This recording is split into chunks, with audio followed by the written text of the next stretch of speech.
পোষা মুরগির রুটি খাওয়ার ভিডিও। আর পারিবারিক চাহিদা মেটানোর জন্য আমাদের কিছু মুরগি পালা হয়, যেগুলোর ডিম আমাদের পারিবারিক চাহিদা মিটিয়ে থাকে।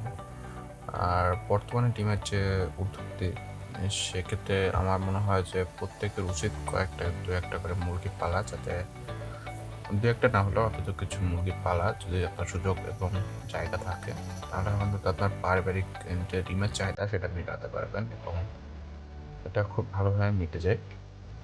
আর সেক্ষেত্রে আপনার দেখা যায় ডিমের দামটা তুলনামূলকভাবে কম পড়ে। চেষ্টা করতে পারেন, বিশেষ করে কিছু সোনালী মুরগি আছে, তারপর ফার্মি মুরগি আছে, এই মুরগিগুলো পালতে পারেন।